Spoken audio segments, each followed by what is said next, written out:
আসসালামু আলাইকুম। কুকিং হাউসে সবাইকে স্বাগত জানাচ্ছি আমার আজকের রেসিপি দেখার জন্য।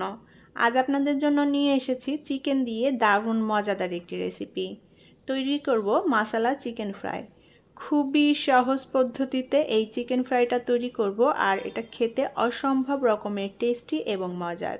এই চিকেন ফ্রাইটা রুটি, লুচি, নান, পরোটা সব কিছুর সাথেই পরিবেশন করা যায়। এমনকি চাইলে ফ্রাইড রাইস, পোলাও কিংবা খিচুড়ি এটার সাথেও পরিবেশন করতে পারেন। খেতে কিন্তু খুবই ভালো লাগে। আর আমি খুবই সহজ করে রেসিপিটি শেয়ার করেছি আপনাদের সাথে। আশা করছি ভালো লাগবে আপনাদের।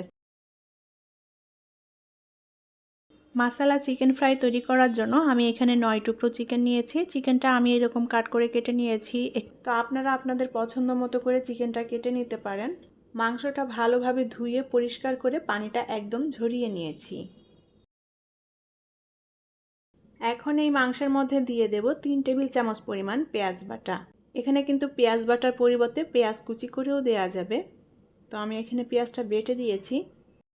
আর দিয়ে দেব হাফ টেবিল চামচ পরিমাণ রসুন বাটা। 1 টেবিল চামচ পরিমাণ দিয়ে দেব আদা বাটা। আদা বাটার পরিমাণটা একটু বেশি দিলাম।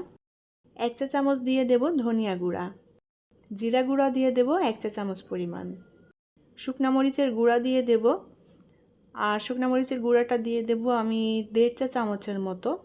হলুদ গুঁড়া দিয়ে দেব 1 চা চামচ। গরম মশলার গুঁড়া দিয়ে দেব হাফ চা চামচ। গোলমরিচের গুঁড়া দিয়ে দেব হাফ চা চামচ।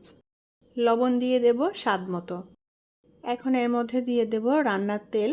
চাইলে এখানে সরিষার তেলও ব্যবহার করা যাবে। আমি এখানে রেগুলার রান্নার তেলটা দিচ্ছি, আর তেলের পরিমাণটা একটু বেশি লাগবে এখানে। এখন এর মধ্যে দিয়ে দেব টমেটো পেস্ট। আমি এখানে মিডিয়াম সাইজের একটা টমেটো পেস্ট করে নিয়েছি। টমেটো পেস্টের পরিবর্তে টমেটো সস এখানে ব্যবহার করতে পারেন। এখন খুব ভালোভাবে মশলার সাথে চিকেনটা মেখে নেব। উল্টাপাল্টা করে মেখে নিতে হবে যেন সমস্ত চিকেনে মশলাটা ভালোভাবে লেগে যায়। আর এখানে যে মশলাগুলো আমি ব্যবহার করেছি আজকের এই চিকেন ফ্রাই তৈরি করার জন্য, এইসব মশলা সবসময় আমাদের হাতের কাছেই থাকে। তো খুব সহজেই কিন্তু এই চিকেন ফ্রাইটা তৈরি করে নিতে পারেন। এখানে আমি বাড়তি কোনো মশলা দিইনি, যেটা আমাদের অ্যাভেলেবেল থাকে না সব সময়। তো আমি সেই মশলাগুলোই দিয়েছি যেগুলো অ্যাভেলেবেল থাকে। তো মশলার সাথে চিকেনটা ভালো মতো মেখে নিয়েছি। এখন এর মধ্যে লেবুর রস দিয়ে দেবো। আমি এখানে 1 ফালি লেবু কেটে নিয়েছি ছোট করে। তো এই 1 ফালি লেবুর রস এর মধ্যে দিয়ে দেব। লেবুর রসের পরিবর্তে এখানে ভিনেগার অ্যাড করতে পারেন। তো আর লেবুর রসটা দিলে খুবই সুন্দর একটা ফ্লেভার আসবে, খেতে খুবই ভালো লাগে। লেবুর রস দিয়ে চিকেনটা আবারও ভালোভাবে মেখে নেব। আর এই চিকেনটা মশলার সাথে ভালোভাবে মেখে নিয়ে আমি আধা ঘন্টা মতো ম্যারিনেটে রেখে দেব। এতে করে মশলাটা চিকেনের মধ্যে খুব ভালোভাবে ঢুকে যাবে। হাতে যদি পর্যাপ্ত পরিমাণ সময় থাকে তাহলে আরও বেশি সময় ম্যারিনেটে রাখা যায়। যত ম্যারিনেটে রাখবেন মশলাটা চিকেনের মধ্যে ভালোভাবে ঢুকে যাবে, আর এই চিকেন ফ্রাইটা খেতেও কিন্তু ততটাই টেস্টি হবে।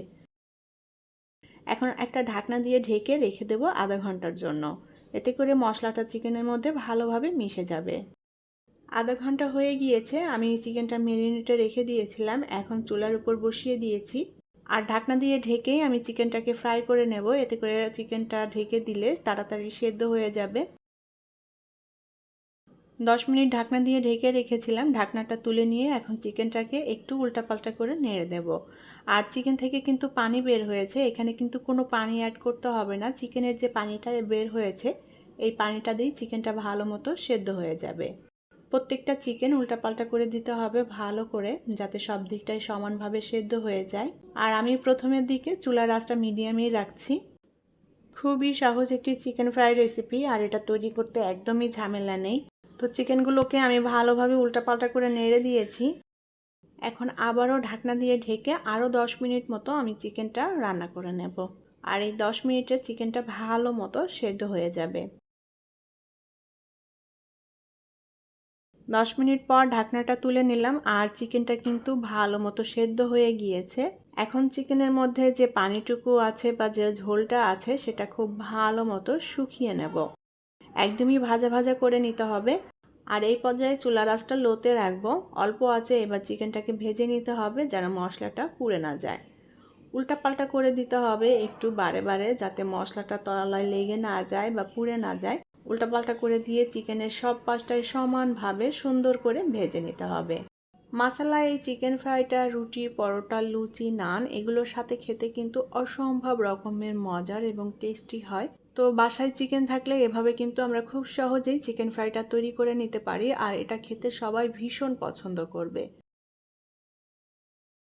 তো আমি চুলার আঁচটাকে অল্প রেখেই চিকেনটাকে খুব ভালো মতো ভাজা ভাজা করে নিয়েছি। আর চিকেনটা কিন্তু এরকম একটু লালচে পোড়া পোড়া মতো হবে। এরকম লালচে পোড়া পোড়া করলে চিকেনের ফ্রাইটা খেতে একটু ভালো লাগবে বেশি। তো আপনারা চাইলে এভাবে একটু লালচে পোড়া পোড়া করে নিতে পারেন বা আপনাদের পছন্দ মতো করে নিতে পারেন। তো আমি খুব ভালোভাবে উল্টাপাল্টা করে দিয়ে চিকেনের দুপাশটাই এরকম একটু লালচে পোড়া পোড়া করে নিয়েছি। আর অবশ্যই অনবরত একটু নেড়ে নেড়ে দিতে হবে যেন মশলাটা পুড়ে না যায়। মশলাটা পুড়ে গেলে কিন্তু খেতে ভালো লাগবে না।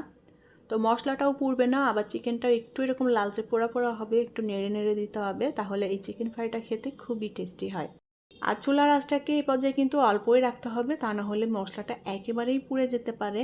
তাই অল্প আঁচে চিকেনের এই ফ্রাইটা তৈরি করে নিতে হবে। তো আমি খুব ভালোভাবে নেড়ে চেড়ে চিকেন ফ্রাইটা তৈরি করে নিয়েছি। আর আপনারা দেখেই হয়তো বুঝতে পারছেন চিকেনটা কতটা সুন্দর হয়েছে, দেখতে লোভনীয়।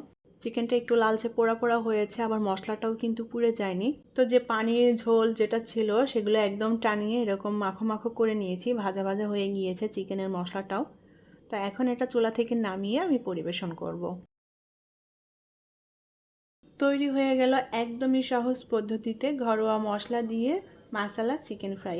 এই মাসালা চিকেন ফ্রাইটা নান, রুটি, পরোটা, লুচি কিংবা ফ্রাইড রাইস, পোলাও, খিচুড়ি সব কিছুর সাথেই পরিবেশন করা যায়। খেতে অসম্ভব রকমের ভালো লাগবে। আশা করি আমার আজকের রেসিপি আপনাদের কাছে ভালো লেগেছে। আর রেসিপিটি যদি ভালো লেগে থাকে তাহলে প্লিজ ভিডিওটি শেয়ার করবেন।